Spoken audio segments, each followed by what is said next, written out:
우리가 계속해서 요한일서를 통해서 하나님을 사랑한, 형제를 사랑하자, 형제사랑, 큰 틀에서 볼 때는 우리가 하나님과 그분의 아들 예수 그리스도와 또 온 성도가 함께 교제하는 삶, 이게 구원의 세계이고, 그런 온전한 교제, 친밀한 교제의 삶을 살기 위해서는 우리가 죄를 멀리하고, 죄가 없다는 건 아니지만 죄를 지으면 또 자백하고 회개하면서 우리가 그의 말씀을 순종하는 삶을 살 때, 즉 빛 가운데 살 때 빛이신 하나님과 더 깊은 생명의 교제를 나눌 수 있다.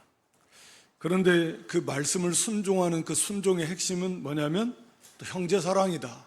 사랑은 율법을 완성이고 형제를 사랑하는 자는 율법을 다 이렇게 지킨 것과 같습니다.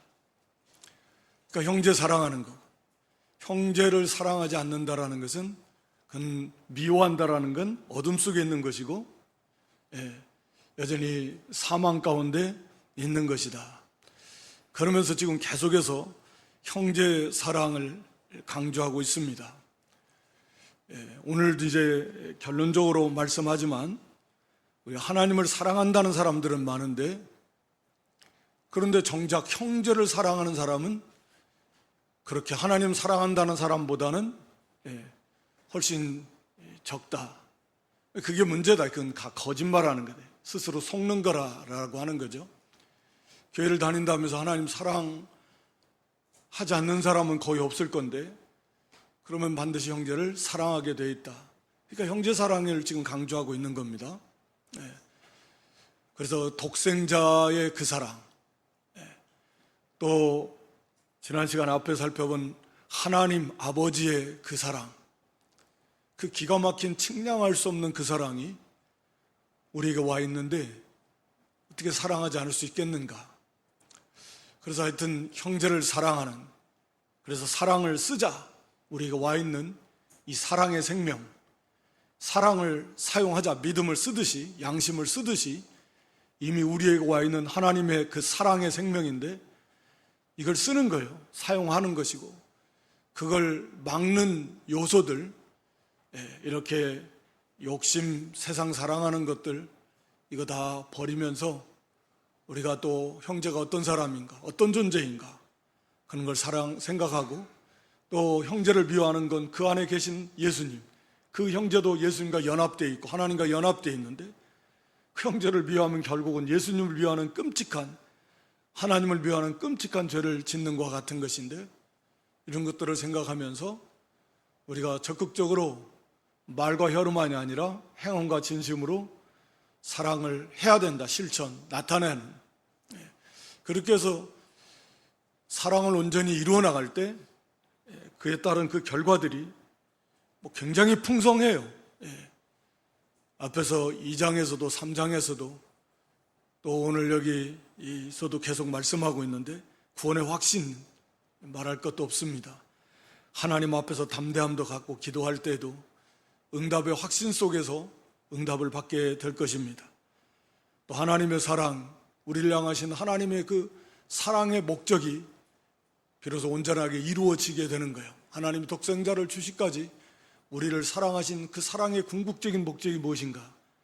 우리도 하나님처럼, 예수님처럼 그렇게 하나님 사랑의 사랑, 마음을 다하고 목숨을 다하고 뜻을 다하고 힘을 다하기까지 하나님을 사랑할 뿐만 아니라 형제를, 나아가서 이웃과 또 원수까지라도 사랑하는 그런 온전한 사랑의 사람이 되게 하시려고 하나님께서 그 사랑을 우리에게 베풀어 주셨는데, 그 하나님의 사랑의 그 계획이 그 사람 안에서 온전히 이루어졌다라고 하는 것입니다. 또 하나님이 그 사람 안에 계시는 것을 확신할 수 있다. 본인이 알 수 있다.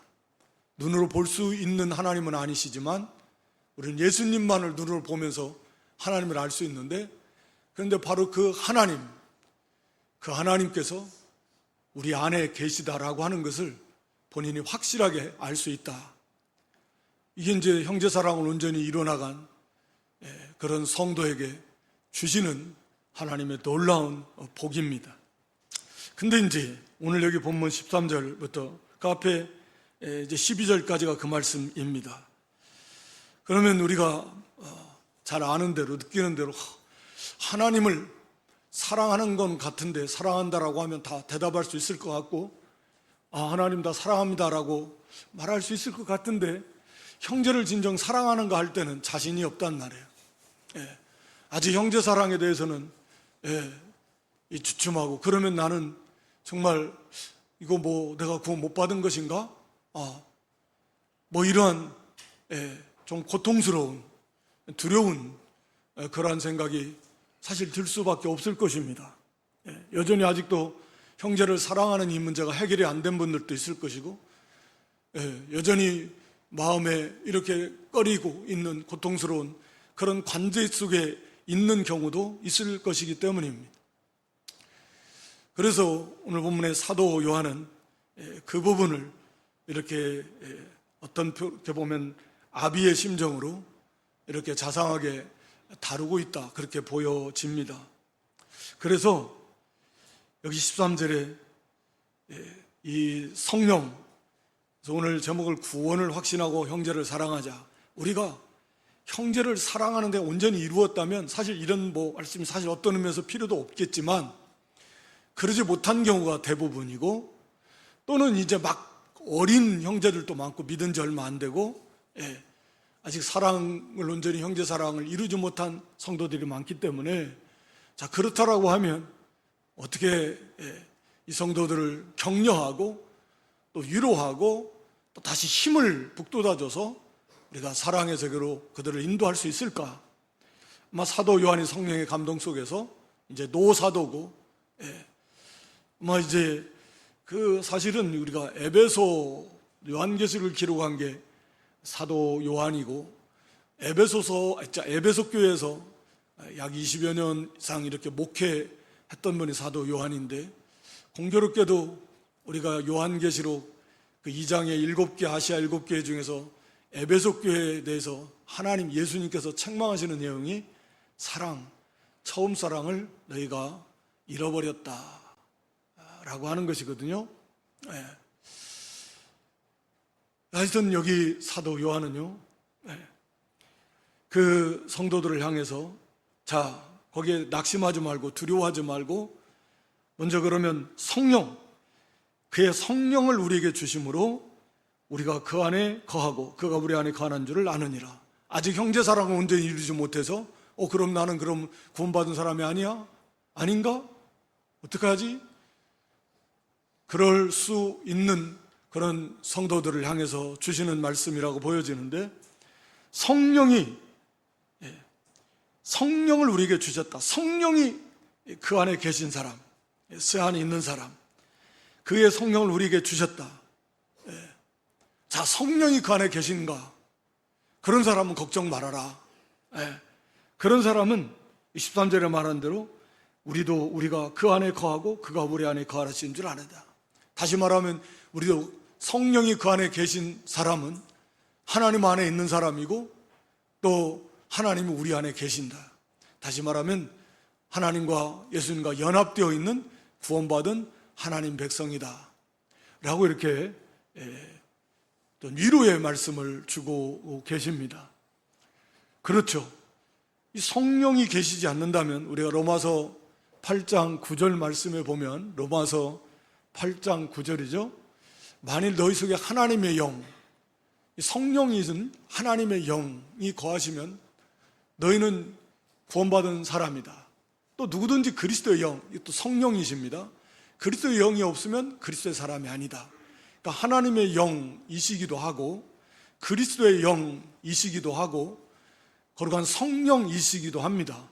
이 성령이 삼위일체 신비가 여기에도 있는데, 그러니까 이 성령께서 그리스도의 영이시고 하나님의 영이신데, 이 성령께서 우리 안에 계시지 않는다면 그 사람은 구원받은 사람이 아닐 것이다. 이건 방법이 없어요. 어찌됐든 간에 그건 분명해요. 구원받은 사람이라면 반드시 성령이 아니고서는 믿을 수가 없는 거니까 그 말씀을 다시 또 이어서 또 합니다만, 그래서 성령이 그 안에 계신가? 그러면 우리 안에 성령이 있는가? 성령이 계신가? 하는 것을 점검하고, 성령께서 내 안에 계시는구나. 라고 하는 것을 우리가 확신하면서, 그러면서 여기 사도는 그렇게 말합니다. 네. 그 안에 거하고 그가 우리 안에 거하는 줄을 안다, 라고 이렇게 말씀하고, 그 성령께서도 결국은 우리를 사랑으로 인도하신다는 거예요.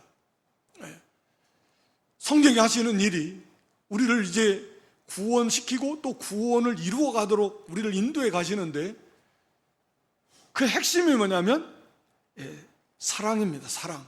우리가 잘 아는 성령의 열매, 우리가 갈라디아서 5장 22절로 23절에 보면 성령의 열매가 나오는데, 성령을 따라서 행할 때 나타나는 결과물들, 그것이 열매겠죠. 성령이 우리 안에서 우리를 인도해 가십니다. 그러니까 성령이 하시는 일이지 우리가 막 해주십시오, 물론 그렇게 기도할 수도 있고 하지만, 그것과 무관하게 성령께서는 계속 우리 안에서 일을 하십니다. 역사하십니다. 그 성령의 인도를 따라갈 때 맺히는 첫 번째 열매가 뭐 9가지가 쫙 기록해 내고 있는데, 사랑이다. 사랑. 우리를 사랑하도록 우리를 일깨우시고 격려해 주시고 위로해 주시고 힘 주시고 또는 책망하시면서 또 사랑의 세계로 우리를 인도해 가시는 거예요. 성령께서 그렇게 하십니다. 또 우리가 고린도전서 12장 마지막 31절에 보면, 고린도전서 12장에서 이게 은사장이라고 흔히 말하는, 그래서 각양 은사, 성령께서 주신 은사를 쭉 말합니다. 뭐 거기에는 뭐 방언의 은사, 제일 나중에 방언의 은사도 있고, 뭐 방언을 통역하는 은사도 있고, 예언의 은사도 있고, 또 신유의 뭐 치유의 은사도 있고, 뭐 여러 은사가 있는데, 그런데 사도 바울은 그걸 쭉 기록하면서 더욱 큰 은사가 있다, 가장 좋은 은사가 있다, 그것을 사모해라. 그게 무슨 은사냐? 13장에 가서 바로 이어서 사랑을 말하. 사랑이다. 사랑이에요.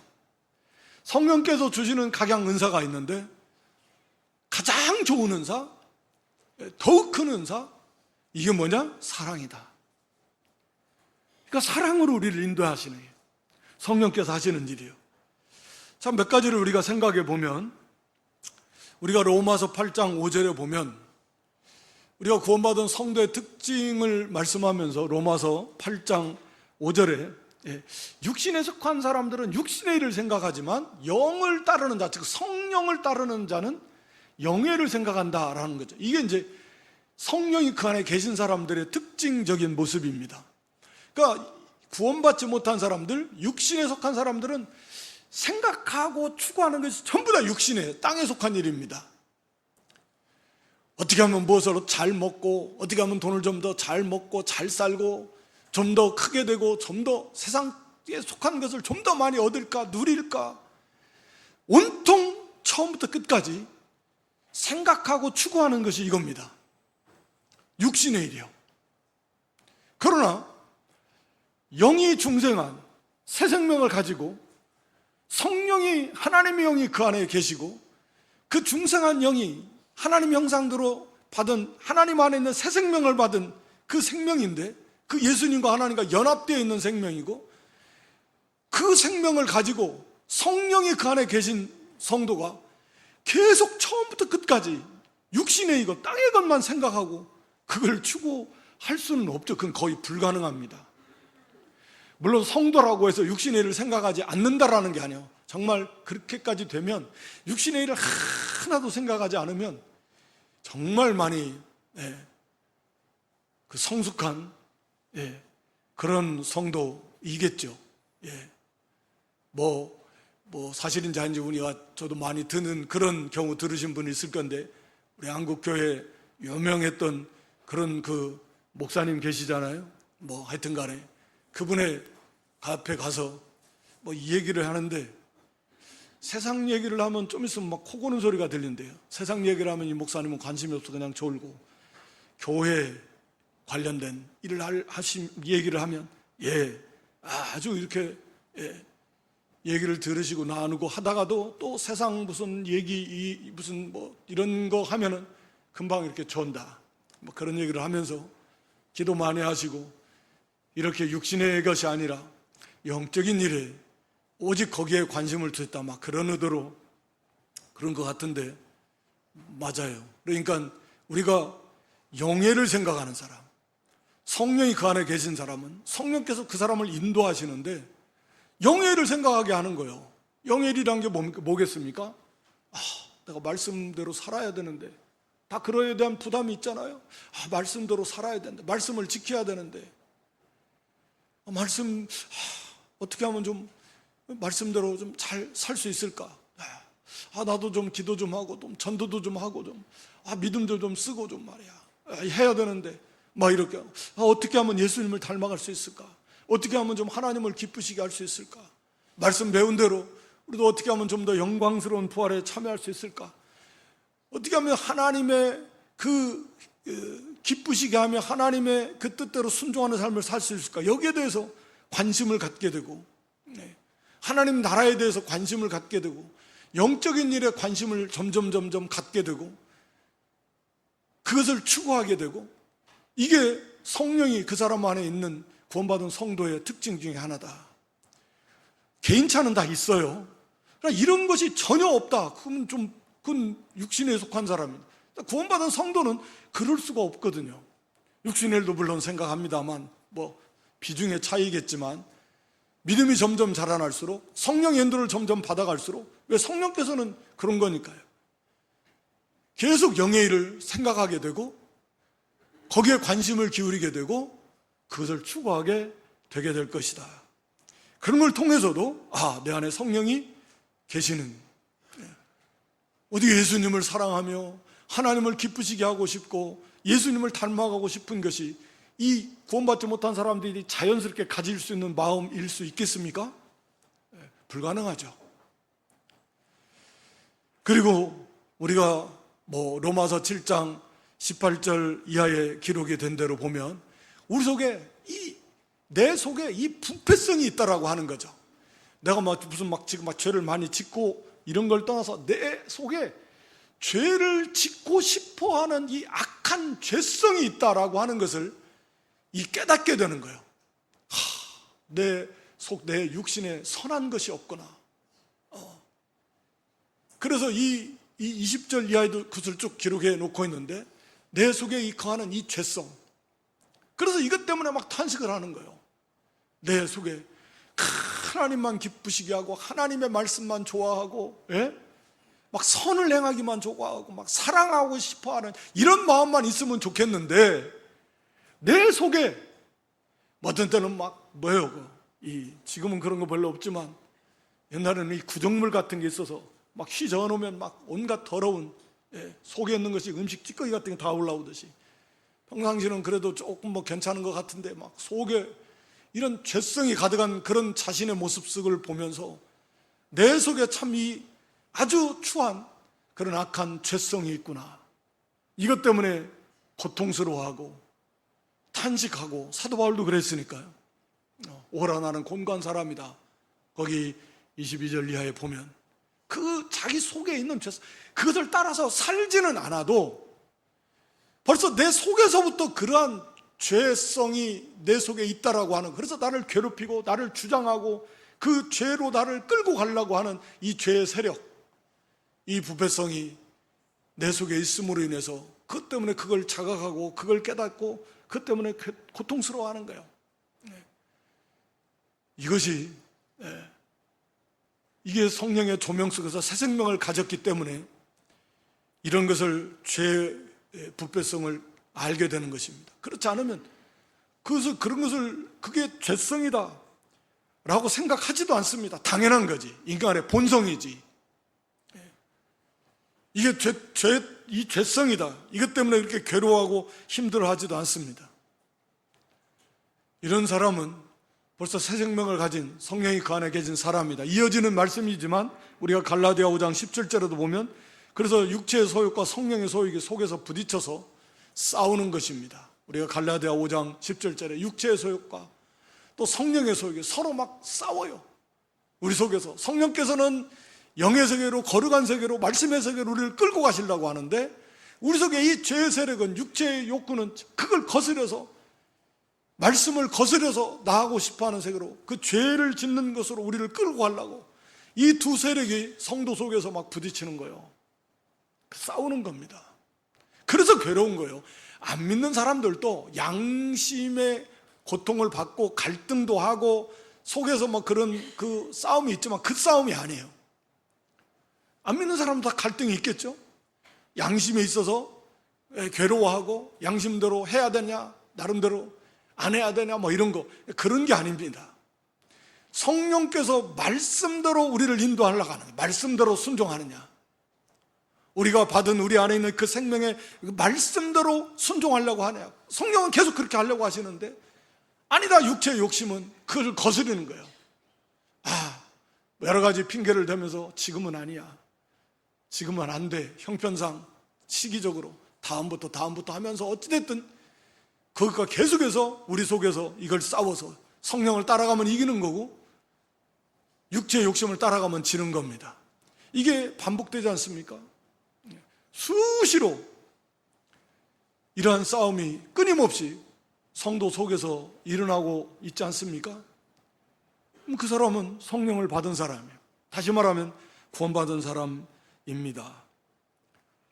또 우리가 많이 살펴본 대로 빌립보서 2장 13절, 많이 아는 성구이기도 한데 우리 속에서 이 성령 하나님이 우리를 역사하십니다. 우리 속에서 행하시는 하나님이 기뻐하시는 뜻을 이루기 위해서 성령의 소욕이에요. 마찬가지입니다. 우리 속에 거룩한 소원이 막 일어나요. 하나님을 기쁘시게 하고 싶다, 하나님 말씀대로 살고 싶다, 그렇게 믿음을 쓰고 양심을 쓰자, 그런 그 말씀대로 살고 싶어하는 선한 소원이 우리 속에서 막 일어납니다. 그런 감동이 성령께서 하시는 일들입니다. 그래서 그것을 소원을 두고 그렇게 자원하는 심령으로 그 일을 하게 하시는 거예요. 이게 성령이 계신 사람의 특징이기도 합니다. 그렇게 해서 우리가 성령이 우리 안에 계신, 물론 이제 다음에 나오는 예수님이 믿어지는 말할 필요도 없겠지만 성령께서 구원받은 성도 안에는 이렇게 다양하게 성령의 사역을 모를 수가 없습니다. 그건 불가능합니다. 지금 말씀드린 대로 이런 내용들을 점검해 보면 이게 지금 성령께서 내 안에서 역사하심으로 나타나는 결과물인데 그걸 깨닫지를 못하는 거죠. 그래서 무슨 신비한 체험을 해야 성령을 받는 것이, 그게 전혀 아니다라고 하는 것입니다. 이미 신비한 체험을 다 했어요. 죽었다가 살아났는데요. 이거보다 더 큰일이 어디 있습니까? 물론 이제 몸의 부활 남았지만 우리 영이 이미 죽었었는데 살아난 거 아니에요? 죽었다가 살아났잖아요. 영의 부활을 해서. 그게 성도란 말이에요. 얼마나 신비해요. 하나님이 그 안에 계시잖아요. 얼마나 놀라운 일입니다. 무슨 귀로 눈으로 무슨 신비한 그런 거에 현혹되지 마시기 바랍니다. 이미 놀라운 일은, 이미 신비한 이 거룩한 놀라운 일은 이미 성도 안에 다 이루어졌다. 그리고 지금도 이루어 가고 있다. 믿어진다는 거예요. 그래서 이런 것들을 점검하면서 그래, 성령이 지금 내 안에 계시는구나.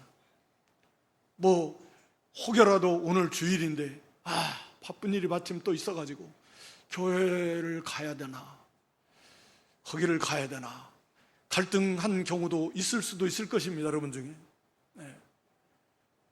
그래서 성령께서는 주일인데, 거룩한 날인데, 주님의 날인데 안 가면 되겠냐, 또 그러면 이것도 아주 중요한 사람이 또 이 시간에 또 결혼식을 한다는데 또 안 갈 수도 없고, 갈등을 하다가 그래도 이기고 온 분들도 있을 것이고, 갈등을 하다가 지고 못 나온 분들도 있을 것이고, 그런 연속 아니겠습니까? 그 갈등의 중심 기준이 하나님의 말씀이 되어야 될 것입니다. 성령께서 그 말씀대로 순종하려고 힘쓰고 애쓰고 우리를 인도하시려고 하는데 그걸 반대하는, 그래서 언제나 성령은 우리 안에서 끊임없이 말씀이 들려지고 믿어지고 깨달아지고 말씀에 막 믿어지는 게 그게 뭐 자기가 무슨 지혜로 갖고 믿어지는 거 아니에요. 하나님 성령께서 열어주시고 빛을 비춰주시니까 그러네, 막 이 말씀이 믿어지고 깨달아지고 그러는 겁니다. 모든 게 만사가 다 그래요. 그러니까 성령께서 우리 안에 계신 증거들이 너무 많은데, 그러한 성령의 증거들을 점검하시면서 그렇구나, 그래, 나도 구원받은 사람이요. 구원받은 사람이라는 말은 다른 말로 말하면 하나님의 사랑 안에 있는 사람이요. 하나님의 사랑이, 그 측량할 수 없는 하나님의 사랑이 그 사람 안에 와서 머물러 있습니다. 그 사랑으로 우리가 구원받은 거예요. 우리가 그 사랑을 막았던 것들, 세상 사랑하고 또 말씀을 불순종하고 나가는 것들, 그런 것들 우리가 좀 얘기하면서 성령의 인도를 힘써 순종해서, 성령께서 우리를 사랑해서 그로 인도하시니까 사랑할 수 있다라는 거예요. 반드시 해야만 되고, 이미 사랑이 있으니까, 하나님의 사랑, 그리스도가 그 사람 안에 있으니까 그걸 쓰면 되는 거니까. 지금 사도 요한이 이걸 기록하는 것도 그런 거예요. 자, 성령이 계시지? 그럼 확신하자. 구원 받았어요. 그래, 그럼 하나님의 사랑 받은 거잖아. 사랑이 그 안에 계신 거잖아. 성령께서 그 사랑으로 인도하시잖아. 왜 못해? 반드시 해야만 되고 할 수 있다라는, 나타내라는 거예요. 그리고 여기 두 번째, 거기 14절 5절인데요 아버지가 아들을 세상의 구주로 보내신 것을 우리가 보았고 또 증언하노니, 누구든지 예수를 하나님의 아들이라 시인하면, 다시 말하면 믿는 거죠. 하나님이 그의 안에 거하시고 그도 하나님 안에 거하는, 이 사람은 구원받은 사람이에요. 하나님과 연합된, 하나님 안에 거하고 하나님도 그 사람 안에 거하는 거예요. 자, 가장 핵심이고 가장 기본적인 거, 성령이 계신가 긴가민가해? 이제 막 믿은 지 얼마 안 됐어요. 그래, 거기에 대한 확신도 아직 없어? 그러면 예수가 하나님의 아들이시다, 이건 믿을 거 아니냐. 이것도 안 믿으면 그 사람은 성도가 아니지. 예수가 하나님의 아들이시잖아요. 하나님의 아들이시라는 건, 사람이 단순한 사람이 아니라, 이단들이 당시 이단들도 주장, 그게 아니라 하나님의 아들, 하나님이 사람이 되셨다는 거. 이거 성령이 아니면 믿을 수 없어. 아니, 하나님이 사람이 되셨다는 게 우리는 자연스럽게 믿으니까 그냥 그런 당연한 것으로 받아들이지만, 그걸 안 믿는 사람의 입장에 생각할 때는 말이 안 되는 소리잖아요. 신이 사람이다, 하나님이 사람이 되신, 동정녀의 몸을 통해서 실제 역사적으로 태어나셨다. 사람이 만든 신화들은 있지만 역사 속에서 실제로 하나님께서 사람이 되어서 그렇게 성령의 능력으로 동정녀의 몸을 통해서 이 땅에 오셨다.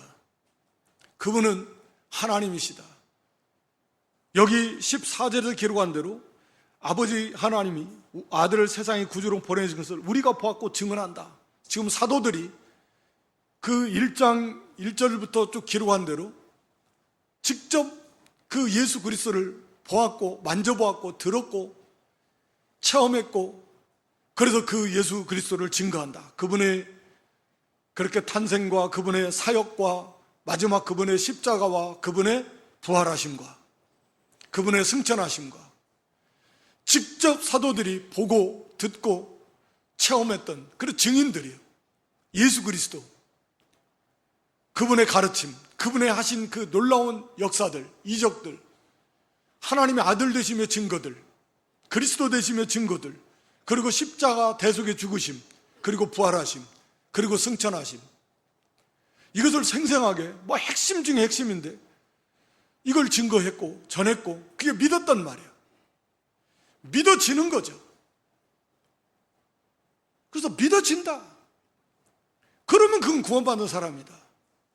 우리가 고린도전서 12장 3절에도 성령이 아니고서는 예수를 주시라 할 수 없다. 그러니까 정말 단순하게 정말 예수가 그리스도로 믿어지냐? 그러면 그 사람은 구원받은 사람이다. 성령이 그 안에 계신 사람이다. 자, 그렇다라고 하면 그런 사람은 어떤 사람이냐? 거기 16절에 하나님이 우리를 사랑하시는 사랑을 우리가 알고 믿었노니. 자, 예수가 그리스도이심이 하나님의 아들이시다라고 하는 걸 참으로 믿은 사람은, 이 앞에서 우리가 살펴본 대로 하나님께서 그 아들을 우리를 위해서 보내주셨다. 하나님의 사랑이 우리에게 이렇게 나타난 바 되었다. 지난 시간에 살펴본 대로 정말 측량할 수 없는 기가 막힌 하나님의 사랑이에요. 하나님의 아들을, 독특한 한 분밖에 안 계시는 참 하나님이신 완전하신 그분의 아들, 그 아들을 내어주셨다. 버러지보다도 못한, 가증하고 역겹고 더럽고 추한, 냄새나는, 썩은 부패한, 죄악에 관영한 그런 인생들, 그런 죄인들을 위해서 그 거룩하신 그 영광의 하나님이 그분의 아들을, 차라리 내가 가서 고통당하고 말지, 그분의 아들을 보내주셨다. 이게 아버지의 사랑이다. 자, 하나님이, 예수님이 하나님의 아들이심을 믿는다라는 건 곧 그 하나님의 사랑을 믿는다라는 거, 알다라는 거예요. 아, 그렇구나. 믿음이, 결국 믿음의 내용이 사랑이잖아요. 하나님의 사랑, 그리스도의 사랑이잖아요. 그걸 믿는 거 아닙니까? 하나님께서, 세상에 그 하나님께서 나 같은 걸 위해서 그 아들을 그 십자가에 죽게 해, 그걸 믿는 거, 그 사랑을 믿는 거예요. 아는 거예요. 그래서 여기 사도 요한은 그 믿는 성도는 하나님 우리를 사랑하시는 그 사랑을 우리가 알고 믿는다. 믿으면 믿는다는 그걸 알게 되는 겁니다. 그래서 믿을수록 그 사랑을 점점 더 알게 돼요. 예수 그리스도의 사랑을, 하나님의 사랑을 알게 돼요. 어떻게 모르겠습니까? 믿는데, 그 사랑을 믿는데, 그 믿음의 내용이 사랑인데, 그러니까 더욱더 하나님을 믿게 되고 그 말씀을 믿게 되고 주님을 믿고 따르게 되는 거예요. 그래서 그 사랑을 우리가 알고 믿고 알았으니까, 믿으면 자꾸 더 아니까, 그러니까 계속해서 믿고 또 따르고 믿고 따르고,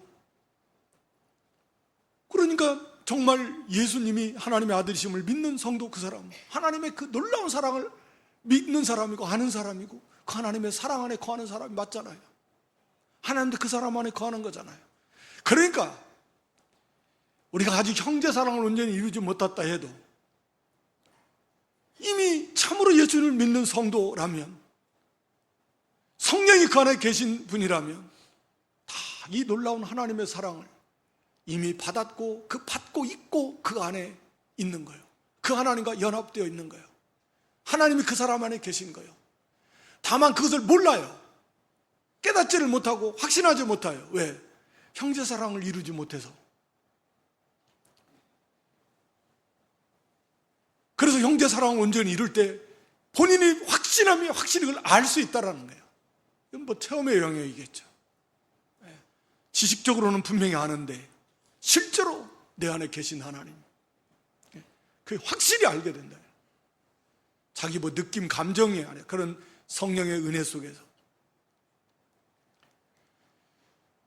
그래서 여기 아직 형제 사랑을 이루지 못했습니다.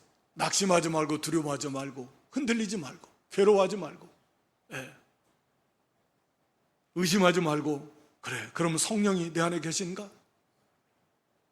계신 걸 점검해서 웬만하면, 정말 뭐 믿은 지 얼마 안 되는 경우 아니라면 웬만하면 성령이 그 사람 안에 계신 증거들이 다 있습니다. 나타납니다. 그것도 안 된다면 말씀드린 대로, 그러면 진짜 예수님께서 하나님의 아들이심을 진짜 믿는가? 그렇다면 그 사람 하나님의 사랑을 아는 사람이, 진실로 믿는 형제는 하나님 나를 얼마나 사랑하시는가 알잖아요. 예수 그리스도를 믿는다고 하면서 하나님 여러분 하나님 나를 사랑하셔? 아직 그걸 의심하지는 않잖아요. 네?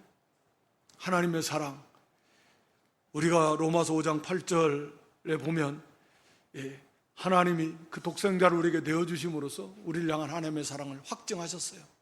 말로씀으로만 사랑하는 게 아니라, 그러니까 정말 믿는 성도는 하나님 나를 얼마나 사랑하시는가, 예수님의 십자가를 보면서 예수님의 사랑, 하나님의 사랑을 모를래야 모를 수가 없어요. 뭐 깊이 높이는 아직 모른다 하더라도 그 기본적인 하나님의 사랑, 그리스도 사랑을 알 수밖에 없다, 그 말입니다. 그 사랑 안에 거하는 게 분명하다라는. 그러니까 그런 성도는 누구나 할 것 없이 우리가 하나님을 사랑하고 그 사랑에 끌려서 우리도 형제를 사랑해야 된다. 형제를 사랑해야 된다 라고 하는 것입니다. 그건 한 사람도 예외가 없어요. 반드시 해야 되는데, 그 사랑을 나타내. 이미 사랑이 왔으니까 쓰면 된다. 이미 있으니까 내 안에 있는데 그걸 사용하면 된다. 그걸 막는 것들을 치우고 회개하고, 그래서 그 사랑을 드러내서 사용하자, 쓰자. 사랑에서 사랑으로.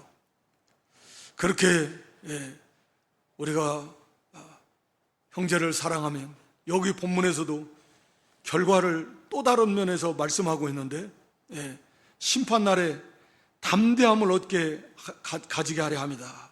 17절에 보면 심판날에 우리 모든 인생이 하나님 앞에서 서게 될 것입니다. 우리가 고린도서 5장 10절에도 보면 우리 성도들도 그리스도의 심판대 앞에서 서게 돼서 선악간에 몸으로 행한 것을 따라 받을 것이다. 어떻게 받을 건지는 정확하게는 성경이 말씀하고 있지 않습니다. 그러나 우리가 큰 틀에서는 알아요. 우리는 이미 그리스도 안에서 모든 죄가 다 용서받았습니다. 그래서 당연히 지옥에 가는 일은 물론 없습니다. 하나님의 자녀가 됐습니다. 그러나 잘한 거 못한 거에 대해서 하나님이 어떻게, 잘한 건 상 주시는 건 아는데, 잘한 건 분명히 상을 기대하지 못할 만큼, 상상할 수 없을 만큼 하나님 하늘의 것으로 상을 주시는 건 분명히 맞을 건데, 근데 이제 잘못한 것들은 어떻게 거기에 대해서 하나님께서 이렇게 말하자면 평가하시면서 책망을 하시면 어떻게 책망을 하실까? 아니면 어떻게 하시는 것인가? 그것은 구체적으로 성경을 말씀하고 있지 않기 때문에 우리는 그것은 알 수는 없을 것 같습니다. 그래서 분명히 성경은 이것만 아니라 로마 14장에서도 분명히 말씀하고 있거든요. 반드시 심판대 앞에서 행한 대로 다 직고하게 될 것이고 거기에 따라서 받게 될 것이다. 상을 받는 건 분명히 알겠는데, 잘한 것은, 잘못한 것은 하나님께서 거기에 대해서 뭐라고 말씀하실지, 그런 면에서는 조금 우리가 조심해야 돼요. 사도 베드로도 그랬거든요.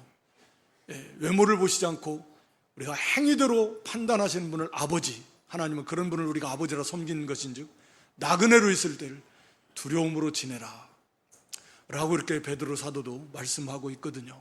그러니까 우리가 그런 면에서라도 삼가 조심해서 어쩌든지 죄를 짓지 않도록 힘을 써야 됩니다. 그리고 경건하게 우리가 하나님의 말씀대로 우리가 형제사랑하도록 힘을 써야 되는데, 형제사랑을 온전히 이룬 사람은 거기에 대해서 담대하다는 거예요.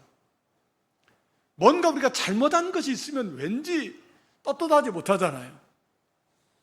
예를 들어 자식들도 부모 앞에 설 때 눈빛을 자꾸 피하고, 뭔가 잘못한 거 있으면 고개 잘 눈을 안 마주치려고 그러고, 그러듯이 우리가 하나님 앞에 나갈 때도 뭔가 좀 떳떳하지 못한, 그러나 이 사랑을 온전히 이룬 사람은 담대함을 얻을 것이다. 앞에서 담대함을, 우리가 하나님 앞에 기도할 때 그런 담대함을 얻게 되는데, 여기는 심판대 앞에 나갈 때 담대하게 나가게 될 것이다. 그래서 이 사랑이, 온전한 사랑이 두려움을 내쫓기 때문이다. 거기에는 온전한 사랑을 이룰 때 두려움이 없습니다. 그 속에는. 우리가 온전히 사랑을 이루지 못하면 그것은 우리가 두려움이 그 속에 있을 수밖에 없다 라고 이렇게 사도 요한은 분명히 말씀하고 있습니다. 그러면서 결론적으로 하나님이 우리를 먼저 사랑하셨기에 우리가 하나님을 사랑하고 형제를 사랑할 수 있다. 그러니까 좀 사랑한다고 교만하지 말고, 자기가 잘해서 그런 줄 생각하지 말고, 그리고 처음 말씀드린 대로 하나님 사랑한다라고 하면서 형제를 사랑하지 않는 사람들이 있는데 적지 않을 건데 그것은 거짓말하는 것이다. 그런 사람은 진짜 하나님을 사랑하는 사람이 아니다 라고 하는 것입니다. 그러니까 우리는 반드시 형제를 진실로 구원받았는가? 성령이 내 안에 계시고 진실로 예수가 하나님의 아들 그리스도이심이 믿어짐, 그 놀라운 하나님의 사랑을 받고 그 안에 거하는 사람이 분명한데, 그 사랑이 와 있는데, 그러면 우리도 그 사랑으로 반드시 형제를 사랑함으로써 그것을 드러내고 또 그 속에 약속하신 그 풍성한 놀라운 복을 이 땅에서도 그리고 하나님 나라에서도 받아 누릴 수 있는 저 여러분 모두가 될 수 있기를 주님의 이름으로 축원합니다. 하나님 우리 아버지, 계속해서 저희에게 이렇게 형제를 사랑하라 말씀하시고 오늘 시간에 구원을 확신하고 형제를 사랑하자는 말씀으로 우리에게 권면해 주시는 거 고맙고 감사합니다. 우리 속에 성령이 계신가 하는 것을 점검하고, 성령이 계신 것이 확실하면 그건 구원받은 사람이 확실하고, 그래서 구원의 확신을 가지고 그 성령의 인도를 따라서 우리 안에 있는 이 하나님의 사랑으로 형제를 사랑하게 하시고, 또 예수가 그리스도임이 믿어지는 것이 확실하면 그 사람도 이미 구원받은 사람이 확실하고 또 그 속에 하나님의 사랑이 있고 성령이 함께 하심을 믿고 그 사랑으로 형제를 사랑하도록 힘을 써서 우리 모두가 다 진정으로 하나님 사랑하며 그 사랑을 형제를 사랑하는 그 사랑을 온전히 이루어서 그 사랑 안에서 약속해 주신 하나님의 땅의 풍성한 은혜와 복을 받아 누리는 복된 성도들 되게 해 주시옵소서. 예수님의 이름으로 기도드리옵나이다. 아멘.